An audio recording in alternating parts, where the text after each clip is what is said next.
Now we'll finish this section here talking about similarities and differences in humans and horses, human athletes and equine athletes. Some pretty key differences, and a lot of the stuff is the same. For example, horse muscles work exactly the way human muscles work. They use the same fuels. Glycogen is the primary fuel. They have mitochondria that burn fuel with the use of oxygen, and they have fast-twitch muscle cells which burn fuel without the use of oxygen. Humans and horses both store extra glycogen in the liver. Humans and horses both use some of the blood glucose that's floating around out there in the bloodstream for exercise fuels. Humans and horses can both burn fat, which is the most useless fuel to be burning, but both of them have the capability to do that. The horse's blood is made up of the same basic components as our blood, except that his red cells are smaller than ours. And one of the big differences with the red cell in the horse is that there's a big bag in the horse called the spleen that's much bigger than ours that can sequester up to about 50% of his red cells. In other words, basically the fitter he gets, the more capacious the spleen becomes, until pretty soon he is storing half of his red blood cells. When he's standing there in a stall, half of his red blood cells are in his spleen. And only when you push the button, ask him for a quarter mile all out, does he squeeze that spleen and dump those red cells into the bloodstream, thereby doubling his oxygen delivery capacity. And that's one of the reasons why it's very difficult to challenge a horse's cardiovascular system, because he's sitting there with a big backpack of endurance in his spleen, just waiting for the challenge, and it'll contract and just, well, it does more than double his capacity for oxygen delivery. Oxygen delivery is not a problem. Oxygen uptake is a problem. At the muscles, you need mitochondria to do that, and you need mitochondria density in the areas of those working muscles, so that you can bring that oxygen in and burn fuel with it. But that's another story. We'll talk about that when we talk about muscles. Another difference, a difference between horses and humans is the horse can't talk and the human can. And this becomes real important in a lot of ways. Good horsemen do have an ability to observe the willingness and the happiness and basic health of the horse from a day-to-day basis, except if they're looking at 200 head of horses like D. Wayne Lucas does, or somebody like that, and then they're not looking at any horse in particular. Well, they might be looking at the one that they're going to try to get ready for the Kentucky Derby, that's still alive, that still has 4 legs, and maybe he'll be alive by Derby time. They'll be looking at that horse, but in general, 200 horses is way too many. I can personally, and I'm not stupid, I can keep about 20 horses in my head on a day-to-day training basis, and that's about my capacity. I couldn't do more than that. But horses can't talk, so there are things that'll get by. They can't say, hey, I got a toothache in my heel, or gee, this shoulder doesn't feel right, or hey, wait a minute, today's not my day, man. I'm having a bad day. If I go out there and try to jump, I'm going to fall over the damn thing and break my neck. How about giving me a day off, coach? You know, horses can't say that kind of thing, and humans can. So part of this gigantic rest of the iceberg that you have to know is how to figure out what's right and what's wrong with a horse in any way you possibly can. And so into the game then comes all of these monitoring techniques. One good monitoring technique that I use and can't operate without, I've been using it since 1982, is infrared thermography, and I'll be showing you some pictures of that later in this tape. But basically it's a camera that sees heat. and sees hot spots in the horse's legs. And when you see a hot spot, you know that there's an inflammatory process just below the skin. And that inflammatory process means there's a lesion that's being repaired underneath the skin at that point. And so you can take this little handheld, about the size of a big flashlight, camera, and wave it around this horse, and in 3 minutes, know everything that's wrong with him in his lower legs, from his knees and hocks on down. You know everything that's wrong with him.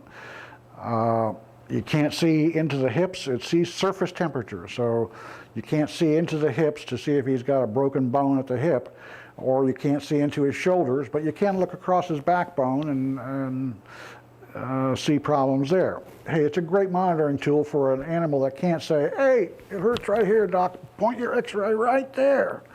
You know, the horses can't say that, but you need to know, because you don't want to, you want to catch injuries coming on before they're a significant problem for the horse. If you don't, then it's the end of the career. When that thing finally blows big time, it's the end of the horse's career.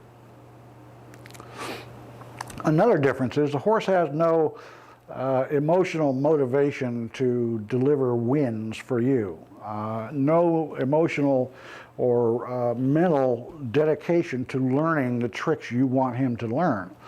Basically, the horse is kind of an obedient animal. If you ask him to run until he falls down dead, he probably will. You can persuade, you know, I've seen enough dead horse alongside the racetrack to know that you can ask them to run until they're dead. And I can remember an endurance race in Syria where I saw horse after horse alongside of the trail for these 100-milers there. So a horse is obedient, and he'll obey you right to the pain of death. But he can't think about, oh, I'm going to be a champion, or, oh, today's the day that I'm going to win $1 million for everybody and get a nice blanket. Horses don't have that kind of intelligence, and don't kid yourself, they just don't. You have to motivate them yourself, and the best way to motivate any performance horse is to make him feel like he's Godzilla, to make him feel like he is the best he can be, that he can face any challenge that's coming at him from any direction, because he's seen those challenges or pieces of those challenges all the way right up and past anything he's going to see today in competition. He's done more than that last Tuesday. Okay? Now, if you got a horse that's built like that, then going to competition is kind of a pleasure for him. It's a game. It's like chasing a ball around the paddock. It's just kind of fun. If you take a horse that's unprepared to competition and push that button and keep pushing it, that horse remembers that too, and it's not fun, and it's painful, and they get all sorts of mental problems. Like fillies seem to have a real strong protective mechanism, and we're at a certain point they say, hell no, I won't go. You know, at a certain point they say, I quit, it's over, stay away from me. I'm never going to go fast for you on the racetrack again. Colts, they'll just fight you and fist fight you and try to throw you off and, you know, do other things, but generally they're more persuadable than fillies are, to at least fillies to a certain point. At some point, and you never know when that is, the filly says no, and once she's said that, it's over. You know, it's over for a year until you really take the time to. Stenera was like that. Stenera would not go onto a mowed surface of grass because she hated it. She hated to be trained. And it took Frank Dunn a year to rebuild her, and then she won the Japan Cup, became the Iron Mare, became tough as nails, and nobody could touch her. Nobody could make her wash out or get afraid or anything, because she was built like the proverbial brick house, you know, tough. And that's what we want to build. If we build tough athletes, then they become fearless. They have no fear, and they have strength, and they have self-assurance. They know that the lion's not going to jump out of the bush and get them, because if he does, he'll punch him in the face.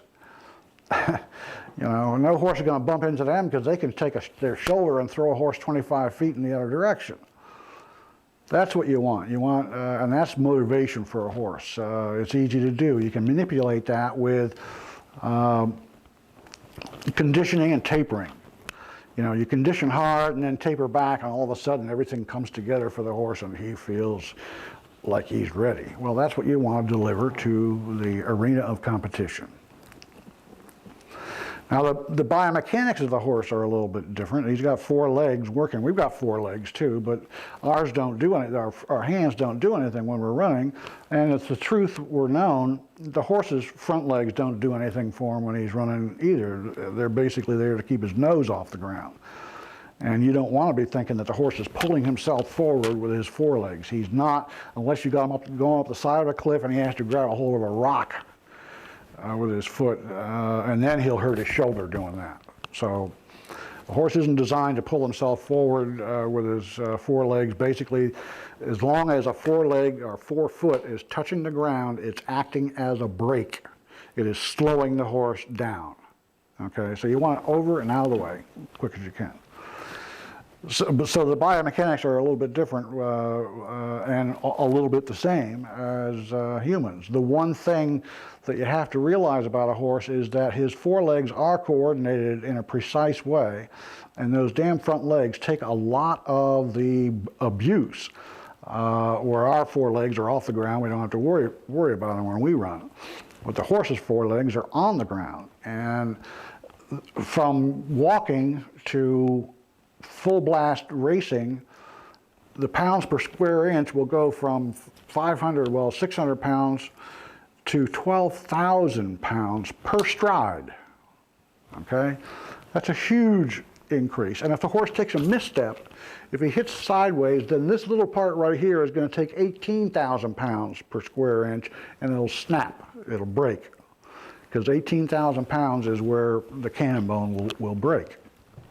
You don't want to be breaking cannon bones. Now, what this difference in biomechanic means, one thing it means is that you dare not fatigue a horse like you can a human runner. For example, you can run a track guy 100 440s and he'll get to 70 and he'll fall down and start throwing up. And somebody can carry him back into the shower and he'll lay there for an hour and then stagger home, have a little supper and go to bed. And tomorrow he'll be back for more. He'll be right back for more.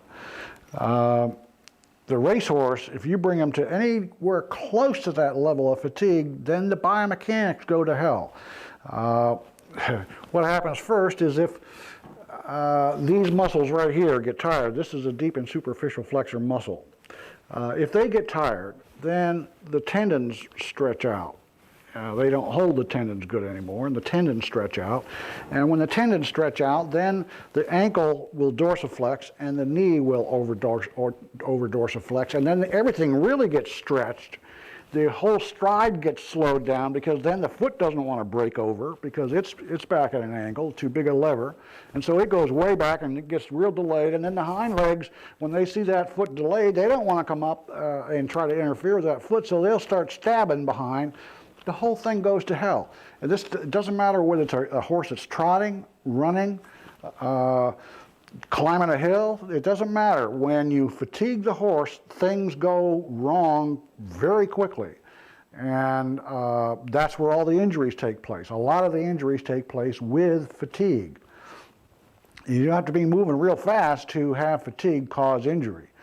You endurance people know that. You know, you go real slow basically for a lot of miles, and there's a lot of cripples in the endurance game. And a lot of it has to do with fatigue. Some of it has to do with missteps. I'll give you some grant on that because you're going over funny kind of terrain. But stupid legs over funny kind of terrain mean injuries, and stupid legs are fatigued legs for the most part, or unfit legs.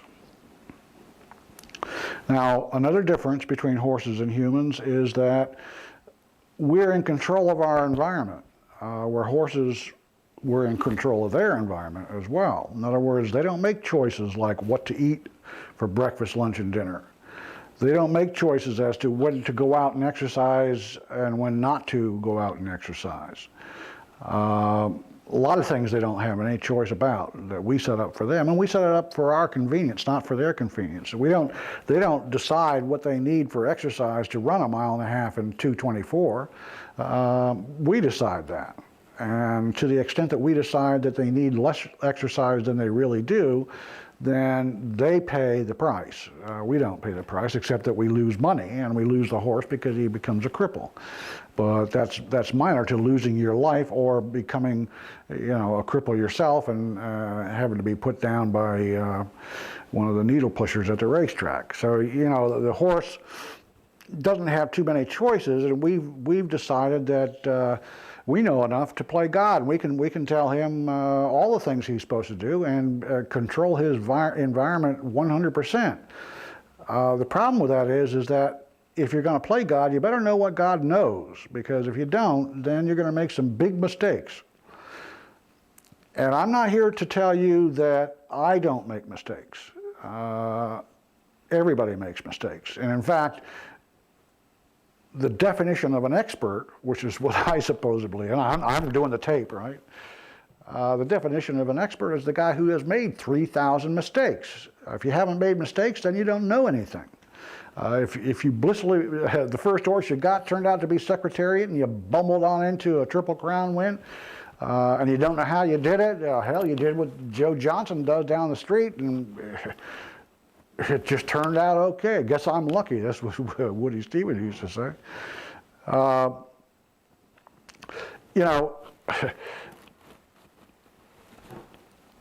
You've got to know that and forgive yourself for making mistakes. You know you're going to make a mistake. You know you're going to make hundreds of mistakes. You know you're making mistakes right now. I know I'm making mistakes right now. I read the science every day. I read the titles of maybe 8,000 papers a month. And I read the bodies of maybe 600 papers. And then I really study and try to translate into my own words about 70 papers every month. Scientific papers, they're a pain in the butt to read. But I do it just because I have to keep up. I have to know what's new. If I lose track of what's new, then I don't have anything to experiment with. I don't have anything to tell you, hey, try this, it works. Try that, it works.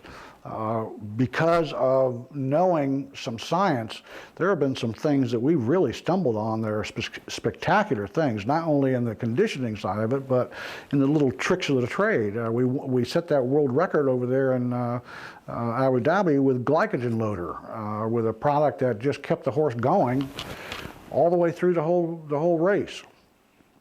And we'll talk about that some other time, but little tricks that you learn. How do you set up a horse to go a mile? Well, 10 days out, you do a mile, and it's a little bit slower. About 7 days out, you shoot 3/4 of a mile, rock and roll at racing speed. 3 or 4 days out, you throw a little piece of maybe a half mile in 52. A slow half mile. The horse comes back saying, "Hey, is that all?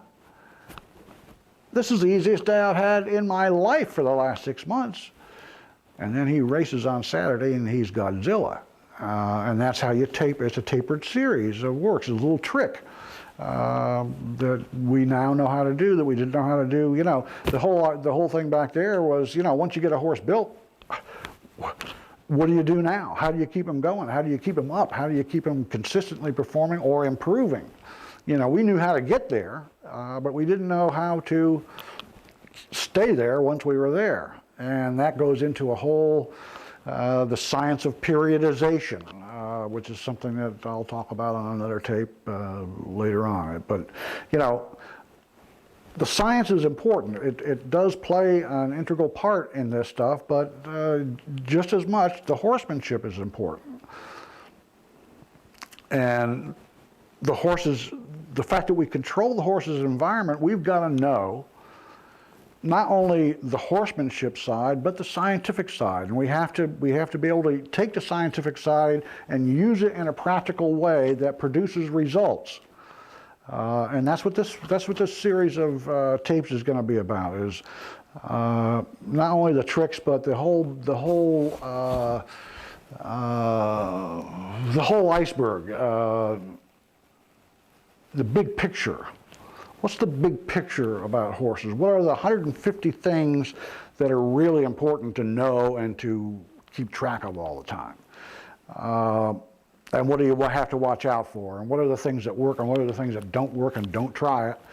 All of those kinds of things you've got to be almost aware of every minute of every day. It's just like with a horse, you know, one of the things I tell the handlers is, look, expect disaster to be jumping out at you in the next 2 seconds. And if you do, then you're never going to get a horse that's out of control, because you'll have control of him and you'll be aware of what's going on next to him and aware of what's making him happy, making him sad, making him afraid, making him wanting to take 5 steps to the side in a split second. You know, expect trouble from every direction and have it blocked off. Have the perimeter protected. Control the variables and know what the variables are. You know, do you know what the variables are? Most thoroughbred guys don't know what the heart rates of their horses are as they're training them. They don't know what the body weights of the horses are as they're training them. Most endurance people haven't the foggiest idea either. In fact, most people don't know the very basics. I mean, what are the angles? You right there, you sitting right there. What's the front angles of your best horse's feet? Do you know? And why not? Now, if you're a standardbred guy, you know. And why is that? Because standardbred guys have to know. Because balancing a trotter is the most difficult job in the world, and that is a delicate balance in that horse. And they work with angles and toe lengths and toe weights and all the other kind of things every day. And a shoer might shoe a standardbred 3 times in a day. The same horse 3 times today. Shoe them, take them out. Now that's not quite right. Try this. Take them out. Now let's try this. Still not quite right, but come back next Tuesday. I hate to abuse you. You know, that's a standardbred shoeing job. You thoroughbred guys, hell, you don't even watch what's going on with your horses when they're being shod. And consequently, they get the worst shoeing jobs known to mankind. You know, what can I tell you? You've got to be aware of the whole environment. You're in control of the horse's environment. He's not. He's at your disposal. Now, let's go back to fatigue just a minute. Fatigue throws everything out of balance. You don't want to have fatigue in a horse. If you don't want to have fatigue, then you have to prevent it. And to prevent it, you have to know what the hell it is. If you don't know what fatigue is, there's no way to prevent it. People think that fatigue is lactic acid buildup. Well, you endurance people know that that's not so, because your endurance horses at 70 miles become fatigued, and it's not lactic acid that's doing it. And in fact, it's never lactic acid that's doing it. It's muscle fuel depletion. Now, there are other factors. Body temperature, you get too hot, that'll slow you down. You get your electrolyte balances off, and that'll slow you down. There are other things that'll slow you down. But the primary thing that slows race horses and endurance horses and every performance horse down and produces fatigue is local muscle fuel depletion. Now just remember that for everything that I've said so far, that's the one thing that you want to remember for the rest of your life. What fatigues a horse is depletion of the fuel. And to avoid fatigue, you have to pump the fuel into the horse continually. Every time you do a big piece of exercise that draws the fuel down, you have to pay that fuel back. Anytime that you decide, or your veterinarian decides that your horse is too fat, he needs to lose 200 pounds. If somebody tells you that, don't ever listen to him again. That's not true. Any horse that goes into a conditioning program that doesn't either maintain or gain weight is in trouble. You've got them in a catabolic state, and you're burning more muscle than you're burning fat. Hell, in the fattest horse, there's only about 25 pounds of fat in the fattest horse. It's up along the backbone, you know, but it's under the skin in certain places, but it doesn't, the horses don't have pot bellies. That belly that they get on them is just a relaxation of muscles, abdominal muscles. That's the why it hangs down like that. It's not hanging down because it's fat. That's not fat. The way you can tell a horse is fat is if you can pour a glass of water on the top of his back and it stays there. That's fat. That rolled up over the top of the backbone puddle, that's fat. But most horses don't have that. Most horses have well-defined muscles, well-defined poverty lines. That's a sign that they're underfed, and they're underfed energy. But I'll get into that later on. You know, basically what I'm talking about is environment. If you have a lot of dust in your place, and there's dust flying all over the place, then you can expect your horse to bleed from his lungs when he exercises. Why? And get viruses as well, because those little particles get down there and cause little tiny lesions that are open places for germs to get into, or open places that little capillaries can explode out of, and bingo, you're in trouble. You've got either a bleeder or a horse that gets virus all the time. You know, just little control things. You've got to control everything. You've got to know the toe lengths and the toe angle on your horse, your body weights, the heart rate of the horse exercising.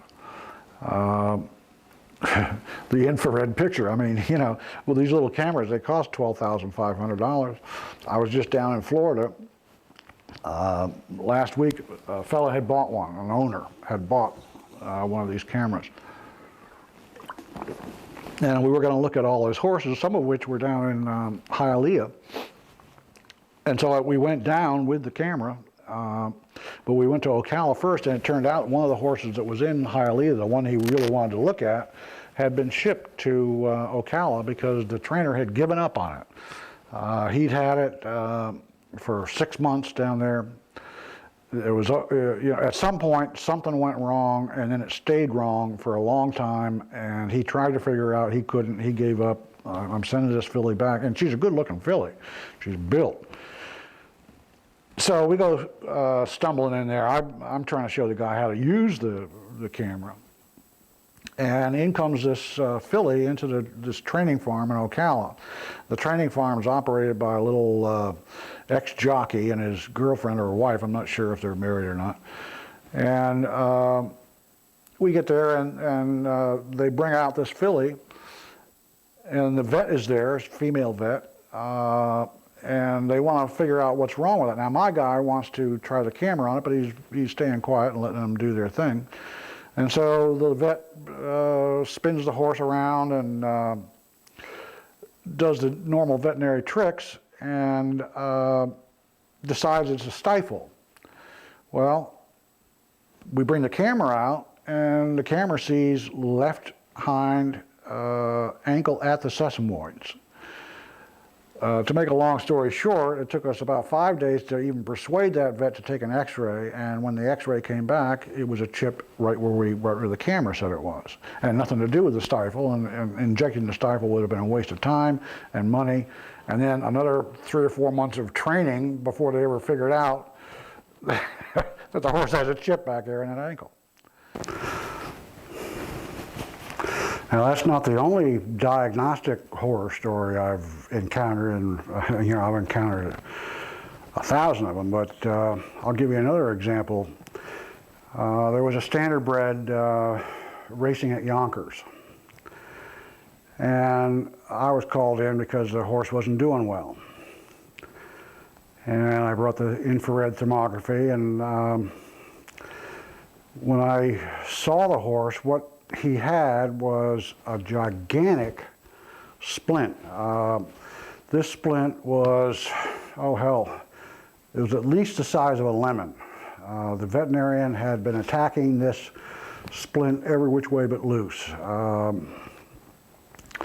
Could not solve the problem. The leg kept hurting, and they were certain it was the splint, and I think they'd already gone so far as to put a radioactive pellet in the area to try to spur on some fastening down of that splint bone.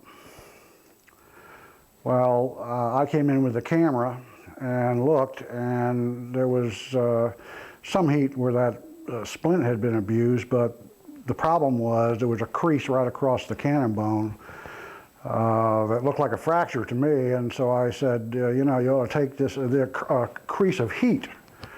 You know, the thermograph shows a temperature pattern. There was an unusual pattern across that shin that said, check for a fracture.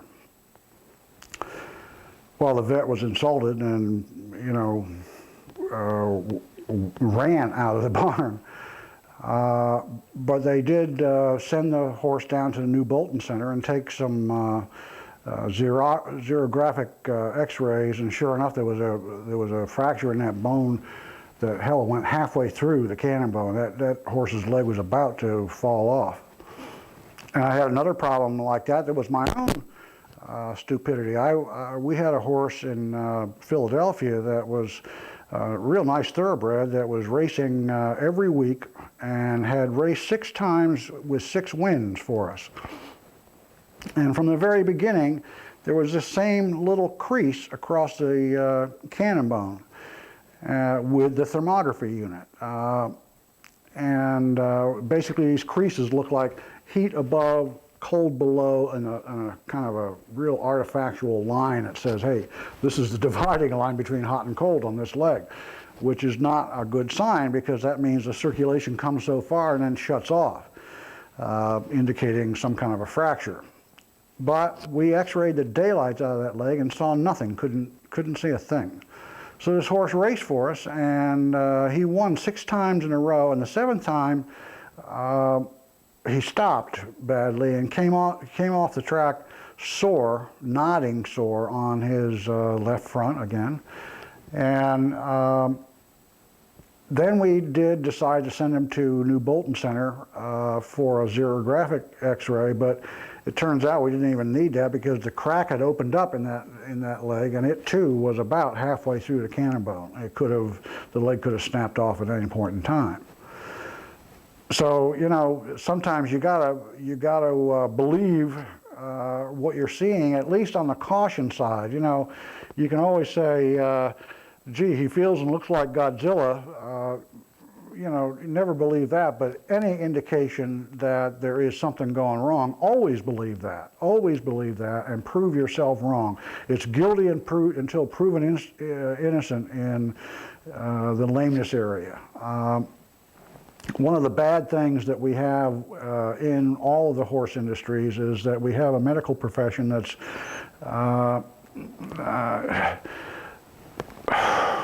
practicing the equivalent of 16th century dentistry.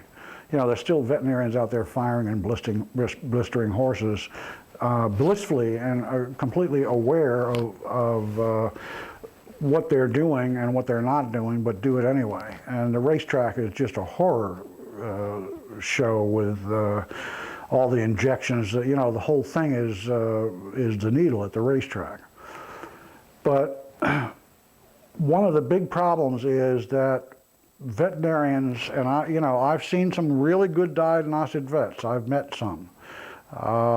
More of them in Europe than in the U.S. In the U.S., it's so damn easy to make a living in the United States. You know, if you get real good at tying shoelaces and you do that for 8 hours a day, you can make a damn good living. And the vets here, I swear, they're too damn lazy to take the x-ray machines out of their truck. That situation in Florida was not the first time I ran into a vet who just really wanted to argue about even taking a picture. The owner's there demanding that he spend his money on your x-ray, and the vet is saying, no need, I don't want to do it. Hey, who's working for who here, you know? If you don't have a diagnosis, and I get so many emails and telephone calls from people who tell me, gee, he was off, and so we tried to do this, and that didn't work. We tried that, and that didn't work. What do you think we should try next? And I said, well, you know, I always say, well, why don't you try to diagnose the problem before you fix it, before you think you're fixing it? You know, find out what the hell you're dealing with. It could be in the foot. Hell, there's a lot of problems that show up in the foot that you never expected were going to be there. You know, if you got a horse that's nodding lame, well, where's it going to be? It's going to be in the foot, it's going to be in the ankle, it's going to be in the knee. Seldom is it in the tendons, because they don't go lame in the tendons. They can bow a big fat juicy tendon and they'll still be sound. So you know it's probably in the foot, the ankle, and the knee, you know. And then, you know, you can go through the blocking process, you can go through the x-ray process, you can use infrared thermography, you can use bone density scanners. Hell, right now they've got bone density machines that you and I can afford. You just put it up against the cannon bone and it tells you how dense the bone is and how dense it's not. You know, if a guy's got a horse, you know, in the thoroughbred game, there just about isn't any horse that some owner doesn't have at least $30,000 in. And you know, if the guy owns 4 or 5 of them, hell, he's got a pretty big investment. And a little tool like a thermography camera that costs $12,000, hey, that might save him A, from buying the next horse with a bad leg, or B, from killing the horse that he's already got in the training barn, where it's got a bow coming, you can see it coming, and if they don't stop and they don't change that shoeing or do something, then that horse's career will be severely compromised. If it's an ankle or if it's the cannon bone with a crack in it, hey, the horse can go down, kill himself and the rider behind him. So, you know, diagnostics is real hard to get the vets to do, and diagnostics is the name of the game. Again, we're controlling these horses' environments. We have to know what's right and what's wrong about each and every horse. If we're not paying, you know, any day that any 2 horses in a stable go out and do the same exercise is a day that the trainer's not paying attention to the individual horses. If they all go out and do 2 miles at a 3-minute lick, the guy's not paying attention. It's that simple. If you don't know what the horse can do and you're not asking for a little bit more and, you know, going with each horse, some horses have athletic ability, some don't. Some have a little bit of athletic ability and some have a lot of athletic ability, and it's probably all to do with how their hormones flow. And also how to do with how their bone structure is, so that they don't go lame on the right front every time they wing it coming down the racetrack. You know, some have acquisition, some don't have as much acquisition, and some have absolutely no acquisition. And you got to know which ones those are, and you've got to be able to measure acquisition. And there's a way to measure acquisition. Feet per heartbeat. Sounds funny, feet per beat. But that's what we call the efficiency score. And an unfit horse will come, and you measure it like this. You take mark off 1/8 of a mile. You go out and warm the horse up good, and it takes about 2.5 miles to warm the horse good, so you've got a real heart rate, a real working heart rate, and not an emotional heart rate that's going up and down depending on what the horse is looking at right now. But you get about 2.5 miles into the horse, and you've got a real heart rate, and you cross this 1/8 of a mile that's marked off. And you've got a heart rate monitor on the horse, and you go across that, and you know how fast you're going. So let's say it takes 22 seconds to go across this 1/8 of a mile. You're going pretty slow. You don't want to do this going fast, because when you get into any kind of anaerobic metabolism, you get a false high score. So you want to be operating in heart rates, let's say under 160, somewhere down in the 140s if you can. You go across this 1/8 of a mile. That's 660 feet. Divide that 660 feet by the heart rate, whatever it is, 145.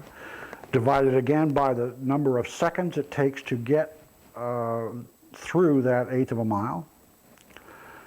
And multiply by 60. And you'll get a number that goes between 4 and 14 in general.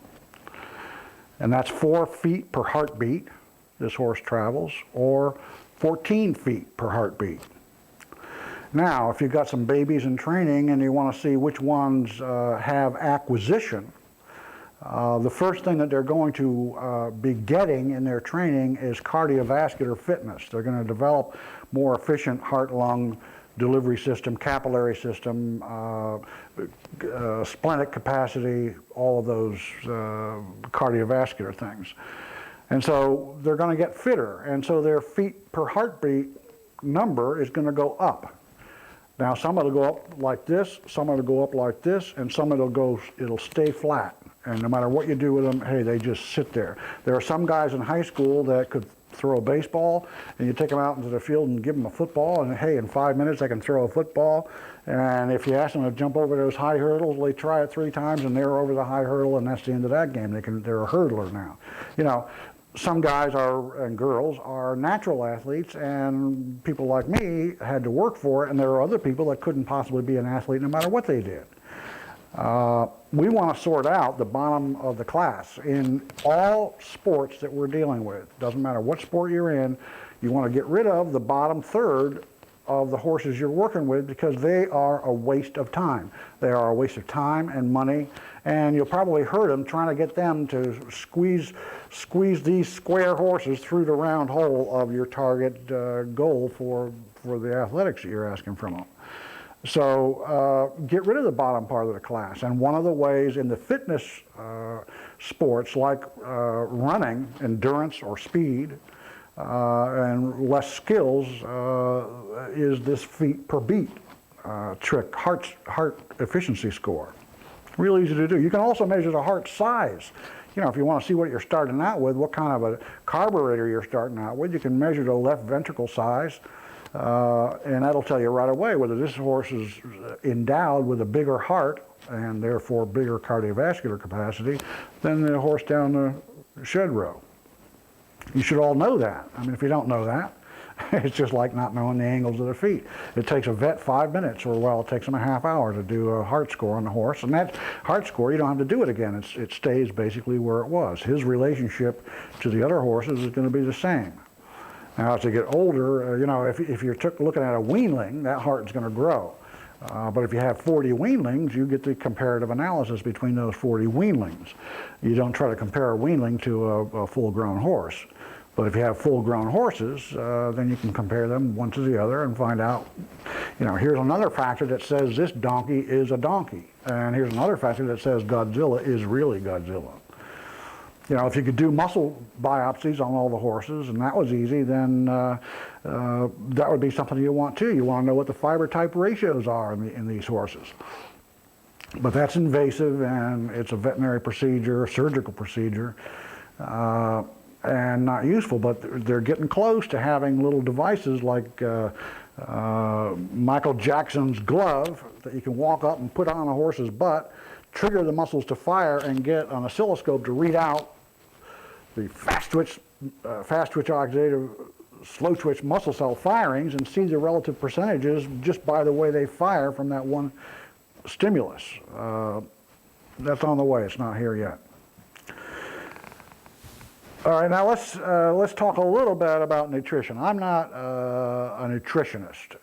I know I'm an athletic coach basically, and I know what I want my horses to eat, and I know some of the things, some of the tricks of nutrition that are useful, but in terms of solving major problems with nutrition, I'm not the expert to tell you that, and I'm not even the expert to tell you what the perfect base ration is.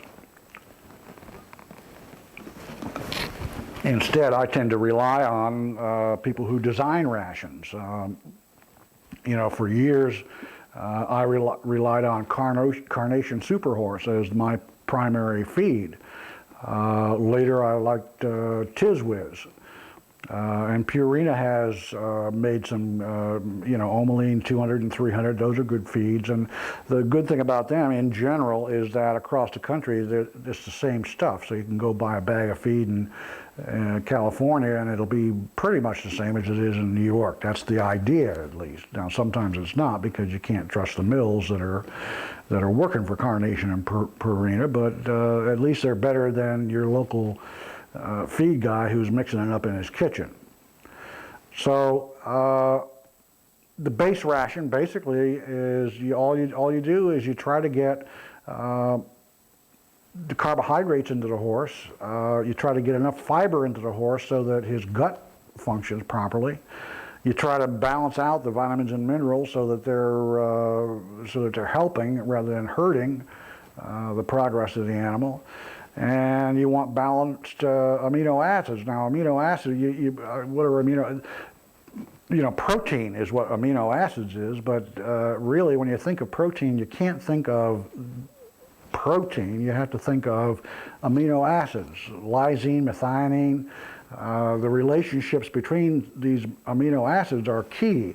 For example, soybean meal, which is mainly used as the filler that provides the protein count or the percentage that you see in horse feeds, that's one kind of a protein, but it's not as well balanced as whey protein, which is milk protein.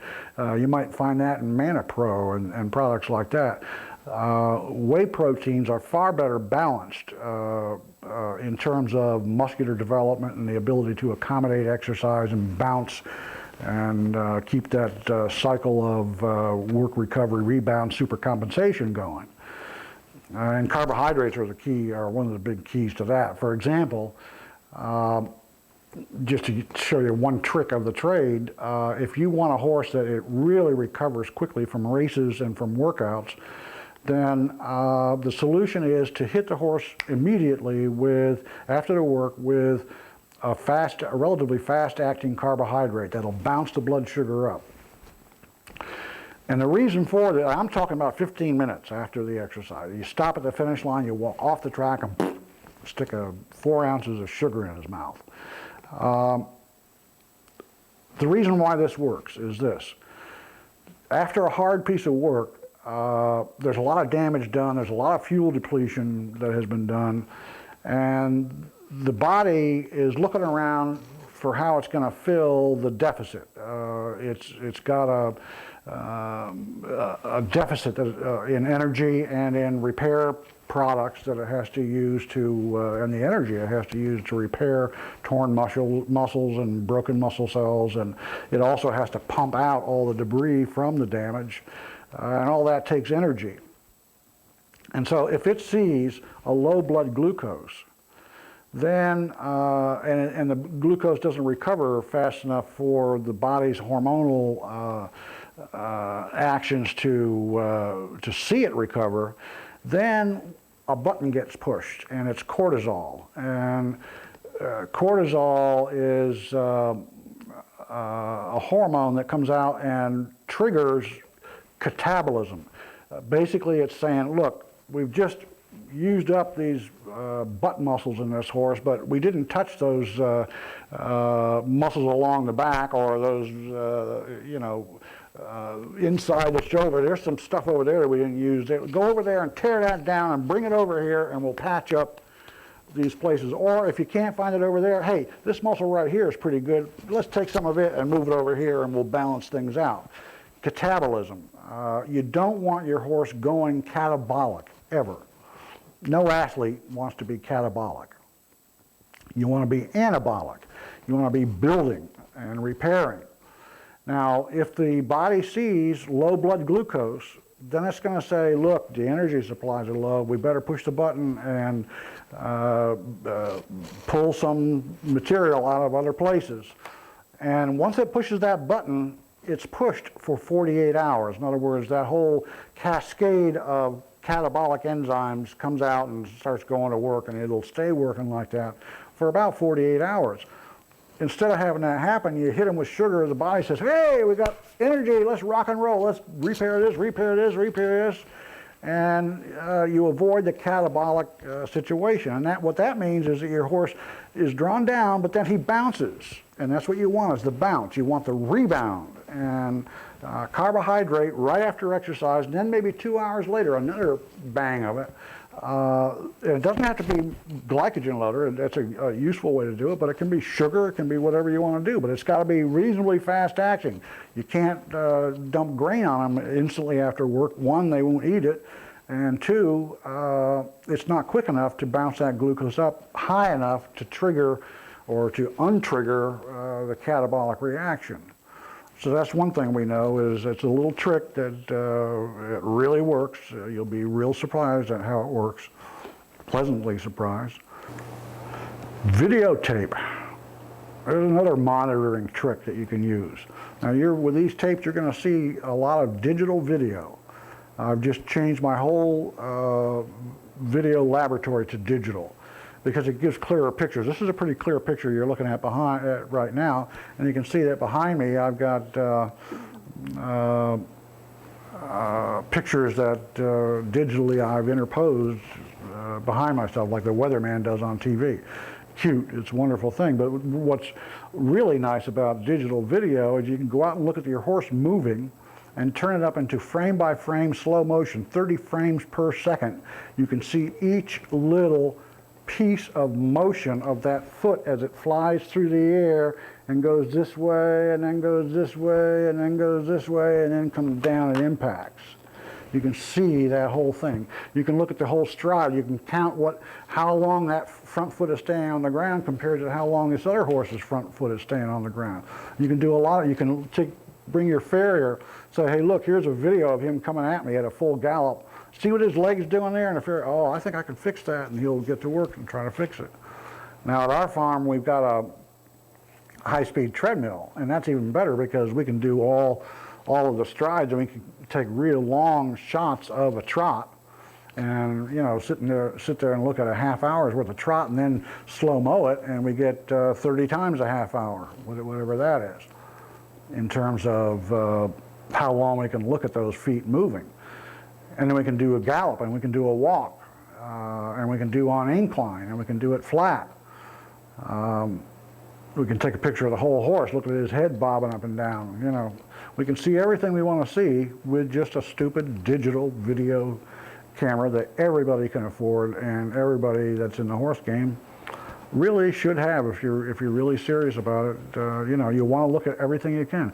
Blood is another. It's a river of information. Anything metabolic. And what metabolic means is that means the chemistry, the biochemistry that's going on inside your horse's body. The stuff that keeps him alive, the digestion of food to the production of energy and the muscles and the exchange of oxygen. That's all metabolic stuff, body chemistry. Blood is the river of information into that world of biochemistry. If you take full blood tests, you have to take cell counts, differentials, you have to take minerals, blood chemistries, and then you have to take enzymes. And then there are other specialized tests like T3, T4 for thyroid and those kind of things. But the main basic tests that you should keep track of on a regular basis for each individual horse are CBC, blood counts, chemistries, potassium, chloride, those things, and enzymes, CPK, LDH, the muscle enzymes in particular.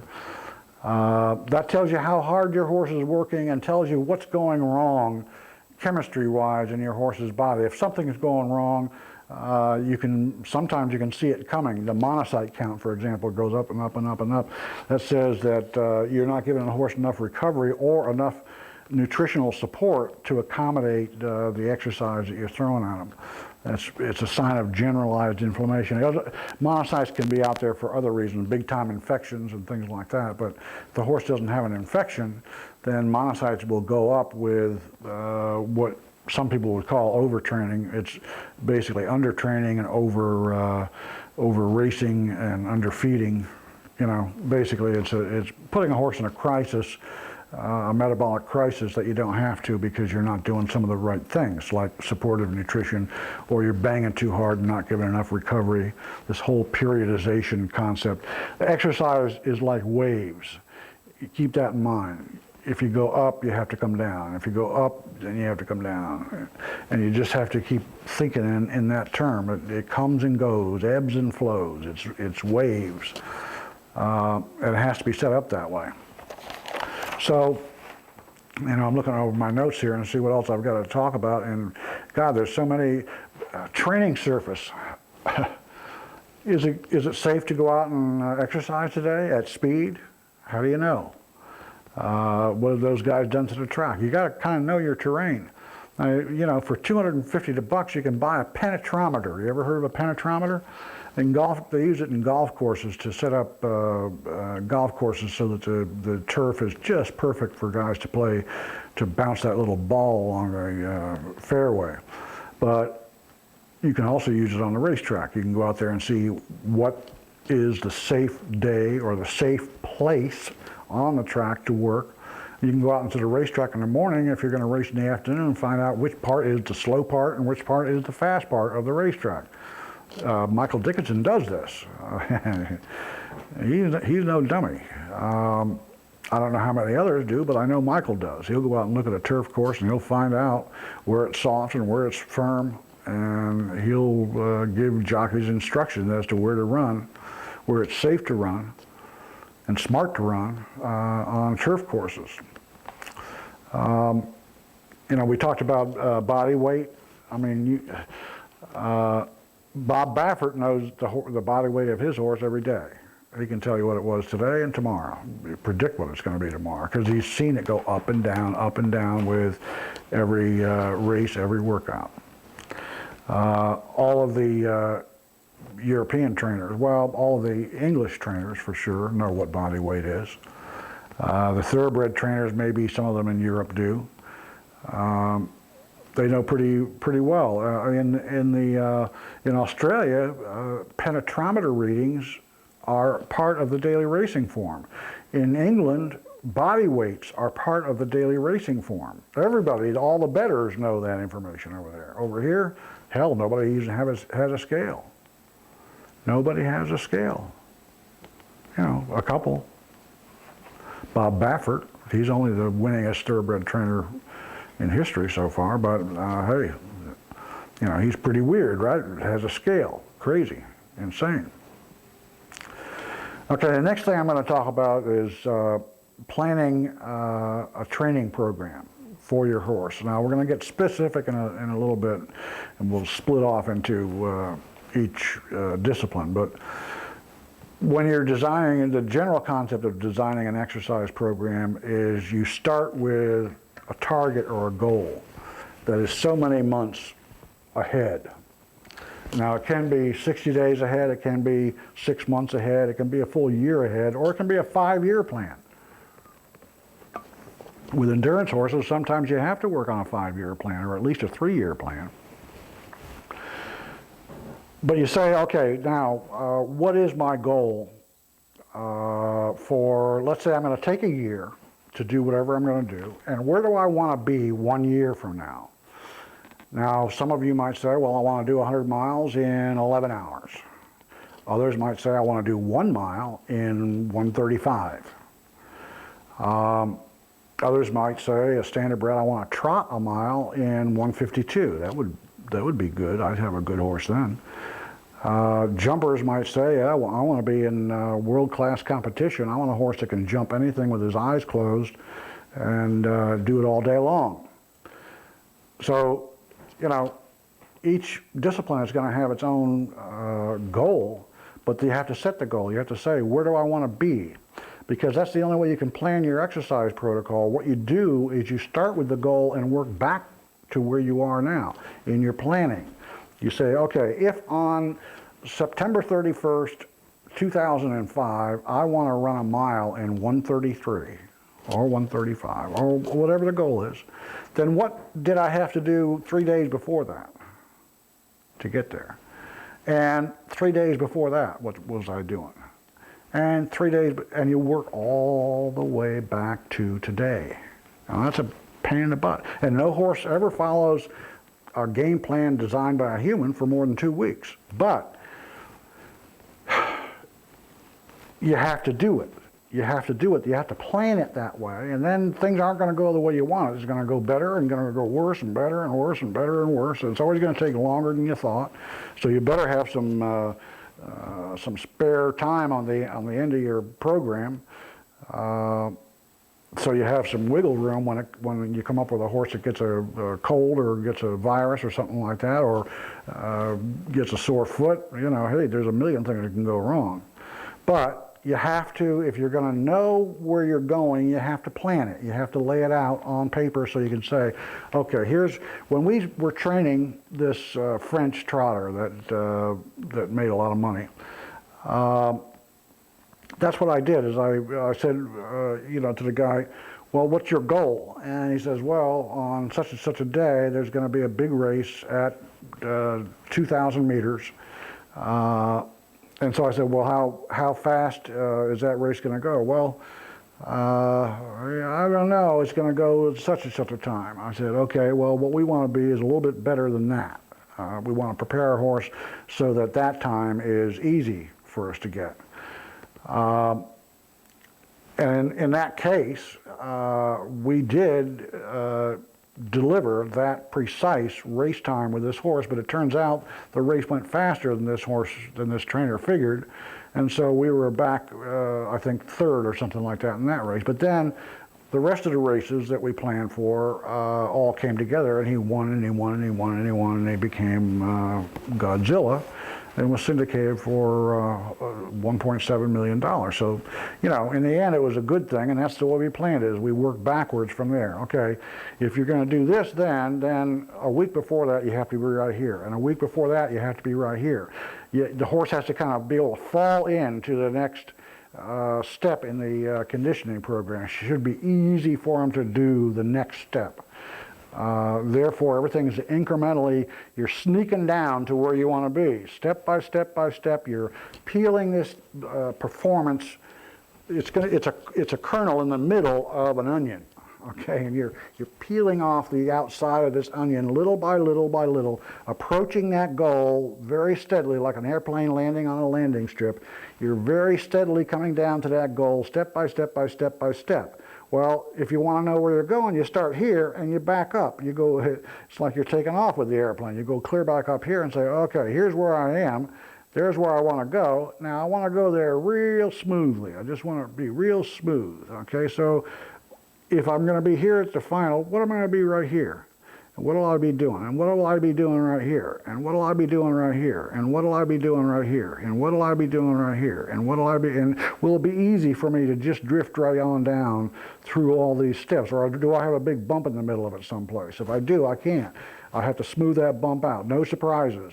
I have to smooth that bump out so that it just flows right in. And if something digs into me and gets me in trouble, like a sore foot or something, then I have to be able to bring it back up onto course and have enough time to bring it back onto course. What do I do if it goes like this? What do I do if it goes like this? You have to know what to do, but you have to have the game plan, first of all, to even know that you're off course. If you don't know that you're off course, then you can't do anything about it. So you plan exercise from the front to the back, from the goal to where we are today. And that's the basic way of planning a program. Now, the tools you have, the exercise tools you have, there's not too many of them. There's LSD, long, slow distance, at the gate of competition. In other words, you don't want to spend all day trotting if your horse is going to have to gallop. It's the same with roller skates and swimming. You know, you don't swim all day if you want to be a runner. You don't roller skate all day if you want to be a swimmer. And you don't trot all day if you're going to be a runner. So, you know, your foundation miles, your LSD, have to be at the gate of competition. Remember that. And you endurance people, remember that the gate of competition in the United Arab Emirates, where all the money is a lope. It's not a trot. It's not a walk. It's a lope. So keep that in mind. If you want to sell a horse for $750,000, that's what you've got to build, is a loper, not a trotter. And if you don't, hey, somebody will, because they're buying every year. Because they don't know what to do. They can't build horses over there. That's the one thing. They can't plan like we can. There's a reason for that. It's a religious reason. And so we can take advantage of that. You know, we can take advantage of anybody that can't plan. That's what we're good at. That's what we're good at thinking, me and you. We can figure our way out from point A to point B. That's no problem. So LSD is one form, and that's just slog it out, miles. And usually that's the foundation work. Then you get into sprints, which is let's go all out one time down the track. That's what thoroughbred and quarter horse guys do. Then you get repetitions. Let's go down the track twice.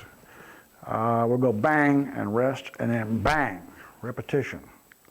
And we might be able to go 3 times. Let's try that hill 3 times. Go up the hill, walk down it. How's he look? He looks pretty good up the hill. And the horse wants to go faster up the hill. Every time he goes up the hill, he'll want to go faster. In fact, with every multiple heat workout, if they're close enough spaced, the horse will go faster because he likes to go fast, because he's warmed up. He's stretched out. He just did that. His spleen has been contracted. He's ready to rock and roll. He will go faster every heat until he starts to get tired. And that's one of the signs in your exercise protocols that you got to know right away. When he starts to slow down, it's over. It's over. You know, if he says, hey, that's about what I can do, then you believe him right now, instantly. If you're halfway through a heat, stop and say, hey, thanks a lot. You did a real good job today. And go back to the barn with a sound horse. So repetitions are multiple sprints with full recovery rest periods in between, where the horse gathers himself completely back together and is ready, and then you go up the hill again, or you do the sprint again. And that's what I'm talking about when I say a volume of exercise. That foundation allows you to do more than one sprint. It allows you to do a volume of race-specific or event-specific work. That's what I mean by volume. Volume means 2 sprints, 3 sprints, 4 sprints. The trotter that I was talking to you about a minute ago was doing 5 times 1,000 meters, or 5/8 of a mile, with 6-minute rest periods between. Now, the 6-minute rest periods, that's not repetition training, that is interval training. Because those rest periods are not full recovery rest periods. They're glued together because that 6 minutes is a partial recovery. And so each heat that horse goes into is not a brand new thing, but a continuation of a piece of work that lasts for, in his case, 5 or 6 times 1,000 meters. So it would be 6,000 meters of total work, but at high speeds that he couldn't possibly do if he was doing it all at once. That's the whole idea of interval training, is that you can do more race-specific or event-specific work, a larger volume of it, by breaking it up into pieces, but not separating the pieces so far that the whole workout doesn't kind of gather together and give you the performance at the distance that is your target. His distance target was 2,000 meters, and he was shooting 1,000 meter intervals.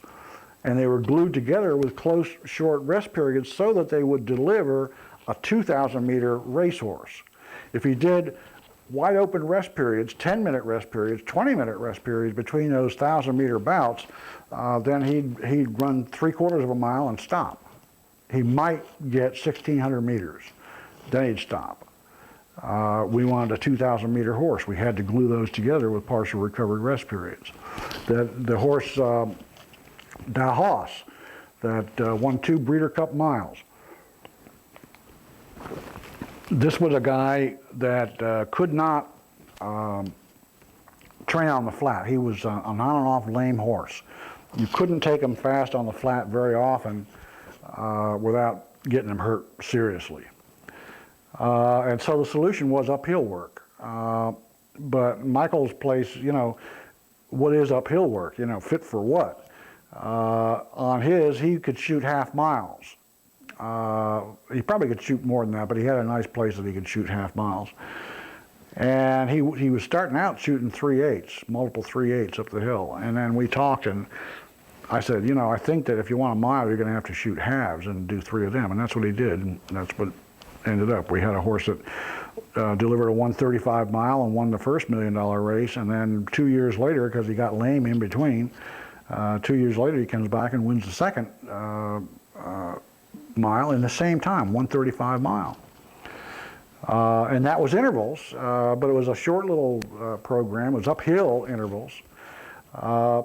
with the uphill intervals with partial recovery rest periods, there's more glue because actually a half mile is the equivalent of a longer distance because it's uphill. There's more metabolic stress, more hard work is being done. So you could even open up the rest periods a little bit on those hills and still get an interval workout as opposed to a repetition. If you want a repetition workout, you sit there and wait till that heart rate drops below 100. But if your heart rate is sitting at 115 and you turn and go again, hey, that's interval training. And interval training is real effective for stamina, not for endurance. Endurance is 100 miles. It's a different game than racing. Stamina is the ability to carry 11-second eighths for a long distance. 11, 22, 33, 44, 55, 66, 106. You know, if you had a thoroughbred that could do that, you'd have a world beater. And every thoroughbred in the world can do an 11, 8. They can do an 11-second furlong. They just can't carry it. Secretariat could do 10s, but what he did to win the Belmont, where you see that big, long 33-length lead that he had, was basically 12, 12, 12, 12, 12. He could do 10s, but his performance slope, and I'll talk about this with in the other tapes, but his performance slope was like this. He couldn't do 10s all the way out to 1.5 miles. He could do 10s, but he could do 12s all the way out to 1.5 miles. So he was flat at 12s. He was like this with 10s. He couldn't do 10s all the way out to 1.5 miles. We'll talk about that in the other tapes. But you know, basically, you have those 3 exercise types, and then you have what they call cross training, and that's the stupid stuff. That's the stuff where you cripple a horse, and so you put him in a pool for 30 days and swim him for 10 minutes or whatever. And I was working with Dr. Fred Frager when he was doing the studies on swimming pool. To get any good cardiovascular fitness out of a swimming pool, you have to tie their tail to the side of the pool, and then you have to hit them with a cattle prod, and you'll get heart rates up to where you want them. Otherwise, it's just fooling around, and they can get hurt in those pools. Those concrete walls, boy, you abrase a side of an ankle on one of those, and you've hurt a horse. And the horses can drown, of course. I hate to tell you the stories about seeing that kind of stuff. Treadmill exercise is kind of interesting. The treadmill on the flat is about 20 seconds easier to do on a mile than the racetrack is. You have to go up to about 3.5 degrees to get a slope, to get the equivalent metabolic challenge that you would get on the racetrack. However, there are other challenges to the treadmill. One of them is that unless you've got a misting system set up in the front of it, the feet get hot from friction. And we didn't know, we found this out by error. You know, I've made my 3,000 mistakes, you know, and the people around me have made another 20,000 mistakes. So all those mistakes are in me right now, and I'm telling you the mistakes. One mistake we made was not realizing soon enough that rock and rolling on the high-speed treadmill would catch the feet on fire. It didn't really catch them on fire, but it got them up to 212 degrees Fahrenheit, which is enough to curdle the blood vessels inside the foot. Now, the shoes got that hot, but the nails took the heat right into the foot. And so what we'd had was pedal osteitis that looked really weird. It was little pinpoints of bone at the nail holes all around the feet of some of the horses that we took full blast rock and roll intervals without keeping the feet cool. And then we had the infrared thermography looking at the horse one day, and we were looking at the muscles to see how they heated up with exercise. And damn if we didn't see these flashes of hot feet flying in our face, and we said, hey, wait, look at this, what is this? And we changed our thermography camera so it could actually read up that far, and hell, it was 212 degrees. And so then we had to learn about that. And then later on, some guy that was doing some tests with some glue-on shoes at the New Bolton Center said, hey, You know, I've heard that you've worked with treadmills before, and I've got these glue-on shoes that, hey, you put them on the horse and take them out on the track, they stay on all day long, but you put them on this treadmill and 10 minutes later the damn things are flying off. How come? Do you have any idea? I said, yeah, measure the temperature of those shoes. You're getting up high enough temperature, you're melting the glue. So, you know, there are little artifacts with everything, little challenges with everything, but high-speed treadmill is a real good way to do some exercise. And I've got a video, it's going to be a part of one of the other videos, but one of the ways we worked with that World Record Center over there in Abu Dhabi was high-speed treadmill, 10, 10, 10, 10 miles, 10 miles, 10 miles, interval training with partial recovery rest periods between them. And that horse was on a nice 5-degree incline and was rocking and rolling on it. I mean, really working hard. So that was his interval workout, and he survived it, lived through it. They tended not to do exactly what I told them. They had a lot of advisors over there who were advising 1,000 different things, but some things they did and some things they didn't do. So shoeing is horrible over there. Anyway, that's one of the exercise types. Another exercise type is hills. Hills are magic, just magic. They're great for power. We found out that jumpers and polo ponies have something really in common, and that is that they're both power athletes. They're both basically weightlifters. The polo pony does short little 3 or 4 second sprints, slows down, takes a deep breath, and does some more. Coming off of a chucker, a 7-minute chucker, his heart rate drops like a rock, right back down to full recovery instantly. So does a jumper coming off a set of jumps. Real fast heart rate recovery, which tells us that he didn't build an oxygen debt, didn't produce much lactic acid, that all the work was relatively unchallenging metabolically. But still, they get tired at the end of jumping. Now, why is that? Well, it's because their firepower muscles, the throwing muscles, get fuel depleted. And it has nothing to do with metabolism or lactic acid or anything like that, or oxygen availability or anything like that. It's just gasoline. They haven't done enough exercise to pump those muscles up to have reserves of fuel, of high firepower, losing my ability to talk, high firepower fuel. And how do you get that? Well, with resistance exercise, with weightlifting, except that you can't weightlift with a horse, so what do? You run hills. Amazing. In this first picture, we're looking at a horse, an endurance horse, going uphill. And this is a rather steep hill. This is the kind of situation that you can run into hind feet slipping and forelegs trying to grab a hold and propel the horse forward.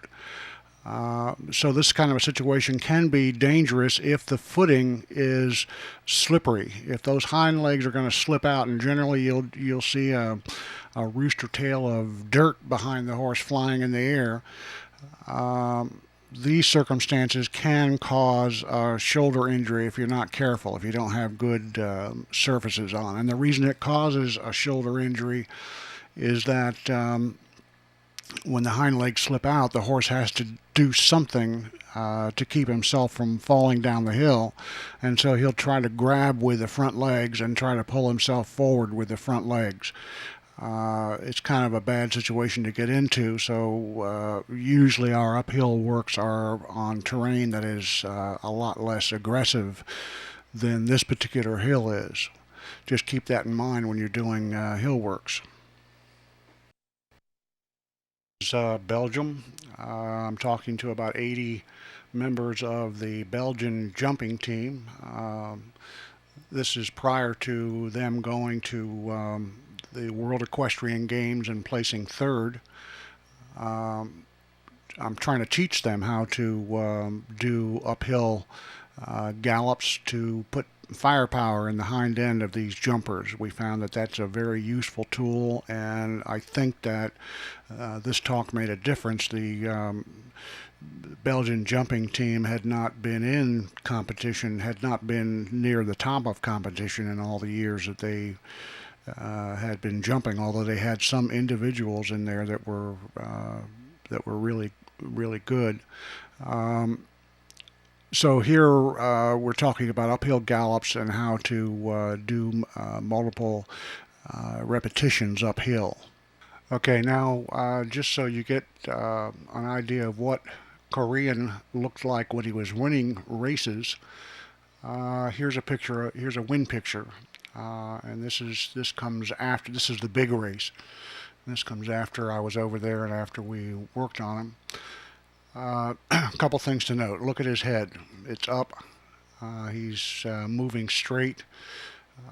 Clearly, the hind foot is going to impact prior to the forefoot.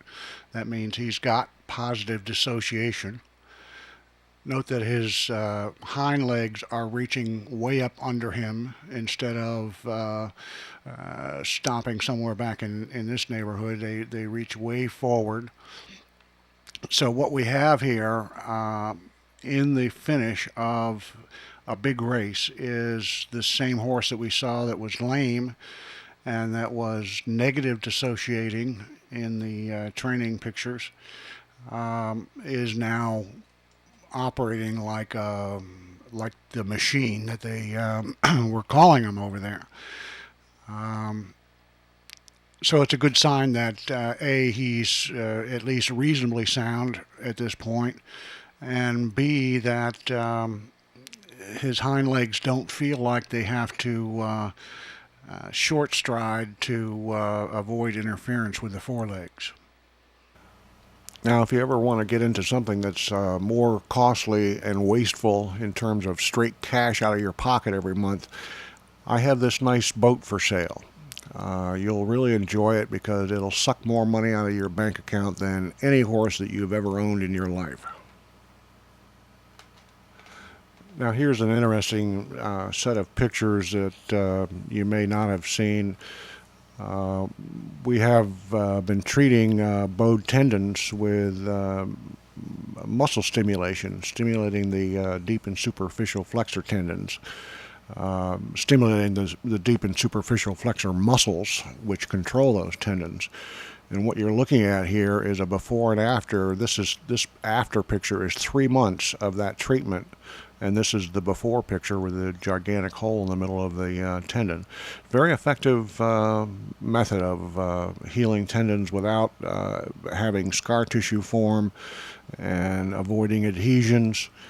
But also getting the new material that fills in is straight up and down fibers. It's not cross-hatched fibers that will break down later on.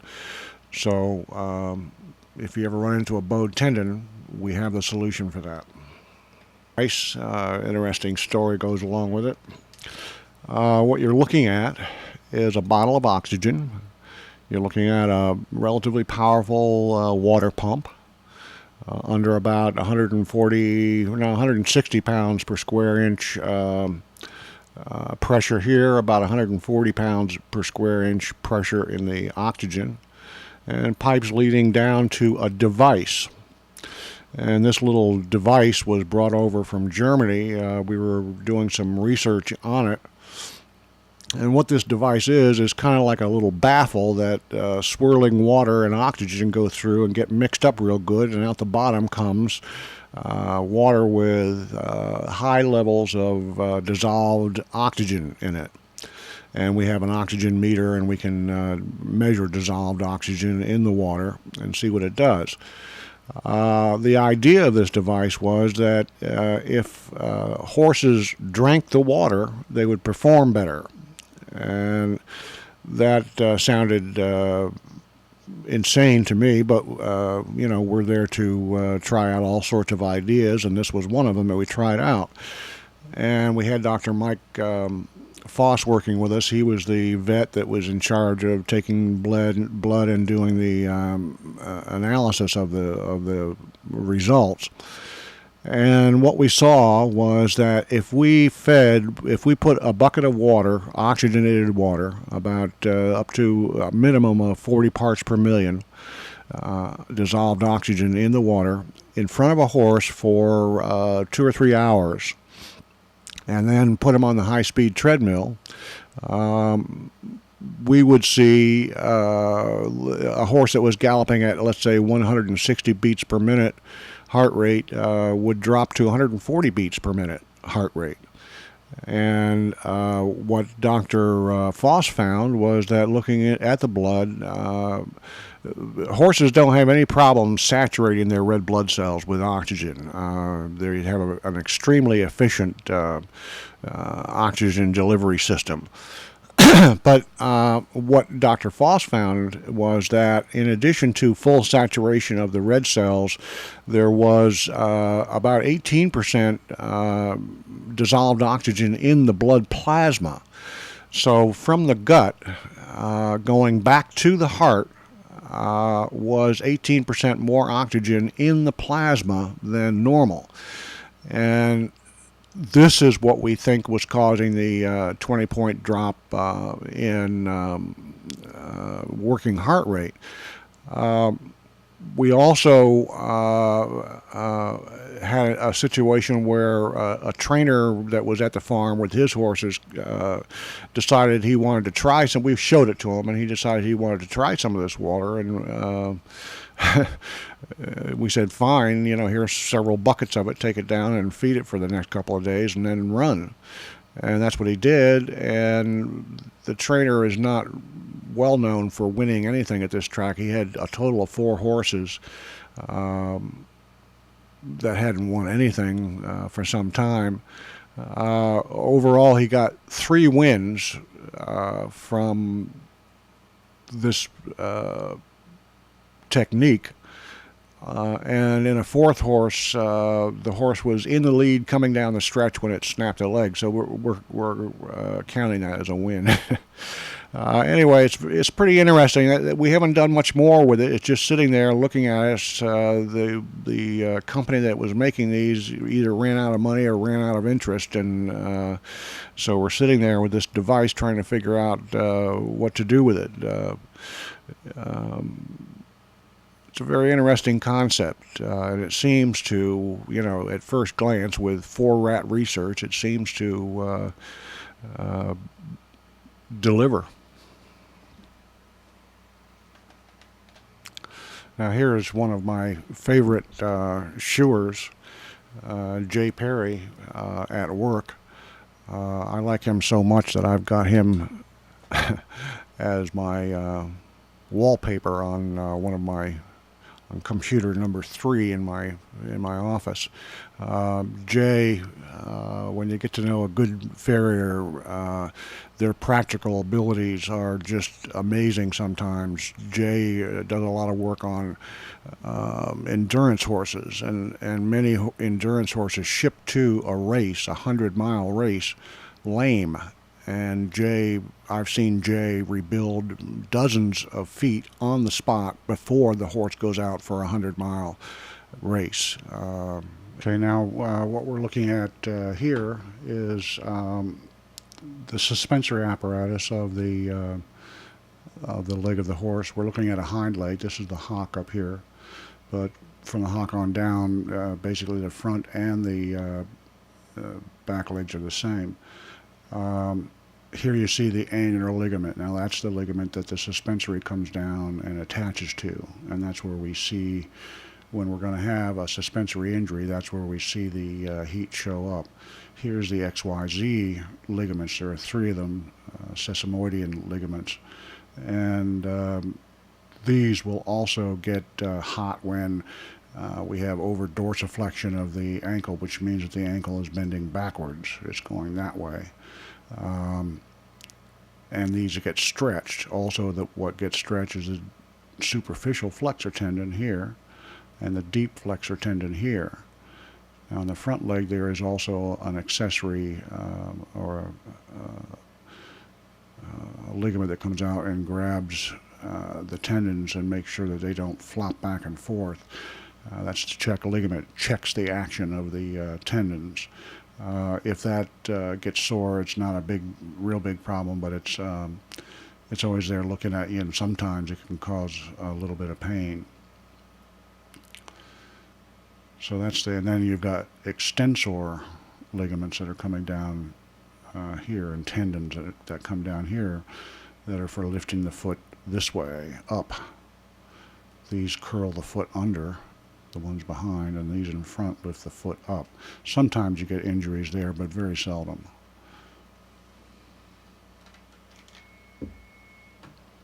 Now the vertebral column of the horse has several interesting places.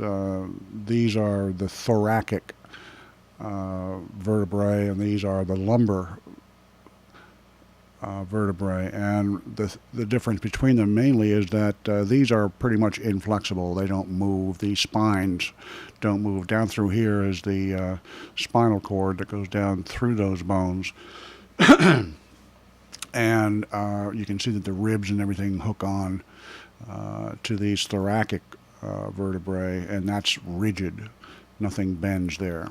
You can get sore places that are visible here at the withers, but mostly that's muscle inflammation from somebody leaning on the area, or abrasions or whatever.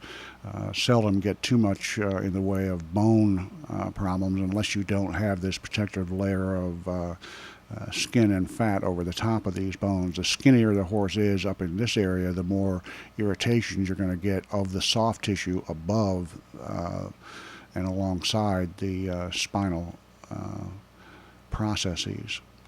Now back here, though, all of a sudden things get flexible. This will bend. Won't bend a lot, but it'll bend some. And if you've got some rider's butt coming down and banging right here, then these will bend. And what that means is that these spines will come together and do what they call kissing. They'll bang together, and they can get irritated in between and get inflamed and sore, and that's not any fun. Down here, if there's severe twisting in the body, then these interlocking processes here can, again, wear on each other and cause inflammation. And if inflammation occurs down there, or in this area just above, or this area just below, then what's happening there is from the spinal cord, you've got thousands of nerves that are coming out, and they're going down to the lower legs and all along the horse that are motor controls that send out motor signals, and also send out circulation. So all the messages that are coming from the spinal column, the autonomic nervous system, and even the cerebral nervous system are coming out through holes in these spinal column bones. So if things get irritated in here and the area gets inflamed, those nerves will become inflamed as well. And when they do get inflamed, they don't carry the signals very well. And sometimes they'll completely shut down, and that's why you'll see what Dr. Waldsmith calls those dermatomes, where there's a cold place that you can't explain. There's no reason for that part of the leg to be absolutely cold, but it is. Well, that's because the nerve has been shut down up here. Now right here, there's a division. The sacroiliac and the whole hip apparatus is down in this area. And so there's a separation right here. And this separation is an interesting place, because if the back is bending a lot, you can get some irritation in this area, and you can get quite a wide movement between these spinal processes here. And if they move too much, you can run into inflammation at these areas. Now above this, you've got the gluteus muscles, you've got muscles coming along the back. There's a lot of back muscles, and all of these muscles are designed to stabilize the back, to keep it from doing too much in the way of moving. But sometimes it does. For example, if we put a horse on a treadmill for a couple hours at an incline, we've got a lot of irritation right in this area, and we have to bring in a TENS machine to reduce the inflammation in the area and get rid of the soreness that we're causing. We're not really causing, I don't think we're causing an injury, but we are causing inflammation, and that inflammation always means pain. There's pain there, so we get rid of the inflammation using the TENS machine. You can see basically how inflexible. I mean, through here, there is some flexibility in terms of up and down and, you know, twisting, going in a circle like this. But in terms of twisting sideways, these spinal processes right here stop all that. So when a chiropractor comes up and says he's going to adjust these things, he's crazy, because they cannot be adjusted. They're fixed. There's nothing he can do to straighten these bones out if they're crooked. And if they were crooked, the horse would be on the ground. And these bones, look, this is solid bone. This cannot be adjusted. And minimal movement twisting wise on these bones. But bending, you can get a lot of movement, and there's nothing, again, you can't realign these bones. What you can do is just avoid bending them too much. And giving these back muscles a lot more strength as you're conditioning the horse, so that they stabilize the spinal column and all these spinal processes underneath.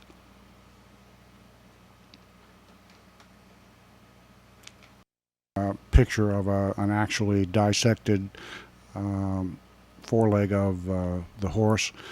Some of the parts you can see, some of the parts you can't. For example, here is the only place where you can see the annular ligament, but actually it wraps all the way around the joint, and there's much more of it back here.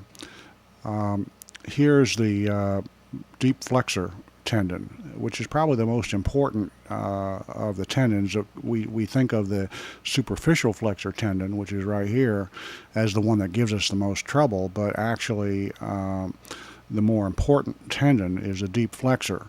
And that's because it goes all the way down to the foot, into the foot, inserts in the foot at the back of the coffin bone. Very important. Now, here is the cannon bone coming down and resting in the cup of the long pastern bone. And in this area is all the cartilage that can go wrong, and actually there is a capsule around this joint that you can't see very well called the synovial capsule.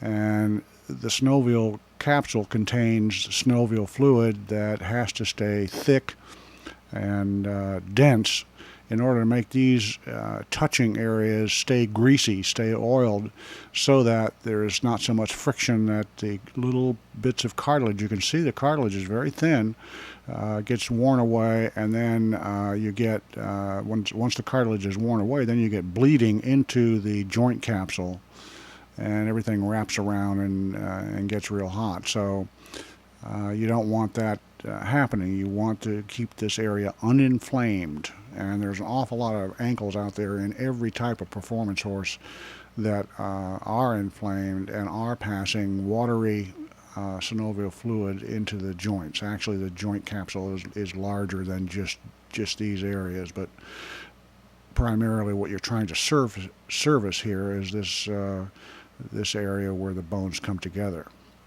Let me move down just a little bit. Oh, that's up. What do we got up here? Interosseous ligament, deep flexor. These are extensors. You know, we've got flexors back here that twist the ankle this way, but we've got extensors that twist the ankle this way. Again, these don't get hurt like the other ones do. Now here comes the deep flexor tendon all the way down behind the long pastern, down into the short pastern. And I can make this show up. And here we are attaching down at the navicular coffin bone area. Big problem if this thing starts to go bad on you. It's a lot bigger of a lameness problem than a superficial flexor tendon is, even though when we see the superficial flexor, we tend to think, oh my God, we've bowed a tendon. Well, sometimes the deep flexor is a bigger problem. Let me go down just a little bit. Right in here, for example, you can bow a tendon, low bow, here, flexor tendon, superficial flexor tendon, you can bow that, and if it's wrapped into the annular ligament, then everything gets squeezed together. All this gets squeezed together, and the circulation of the deep flexor gets cut off. And when that happens, then the deep flexor dies, or that part of it right through there that doesn't have circulation dies. And then you're in big trouble because that tendon is extremely important. So again, if you've got an inflamed ankle, you have to go after it right away and get the inflammation down so that circulation is not cut off to the internal organs, which include the deep flexor tendon. These are the bones of the foot and the small pastern. One of the things I want you to notice real close is this navicular bone. Now, you've heard of incurable navicular disease and all that. Just remember that the navicular bone acts like a pulley, much like the sesamoid bones do, and runs into the same kind of problems. It can be compressed and get real sore due to overstretching of the tendons and ligaments that pass over it down onto and to connect to the coffin bone. The hoof itself is the outside of the hoof is going right through this area. And if you squash the hoof or beat up the hoof toward the back, like we were showing you with the underslung heels, this whole area gets compressed and loses circulation, and this bone then begins to become irritated by, it could be it doesn't have enough synovial fluid going to it, enough circulation going to it, a dozen possible problems. But it's a bone that you don't want to irritate because that can cause a lot of pain in the foot. But it is curable. It's not incurable for the most part. Everything that we're seeing in racehorses right now, for the most part, is curable just by spreading out the heels and getting more bigger hoof at the back of the foot. So I just wanted to bring that up to you. Right here, this is my screen on my computer number 1, which is Big D. And this is the view of an iceberg. I'll move some of these out of here so you can see it better.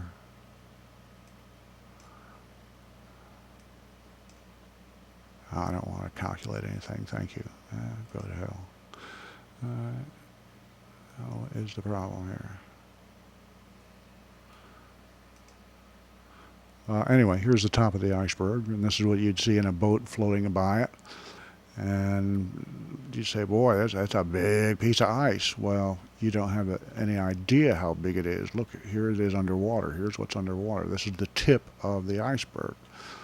And what I call this picture is the big picture. Because what we know, we're still exploring up here in equine exercise physiology and equine science. We're still exploring the top of these little points of the iceberg, but all of this we don't know anything about. No scientist in the world knows anything about all of this in equine exercise science. So, we're going down, but we don't have this big picture yet. There's a lot to it.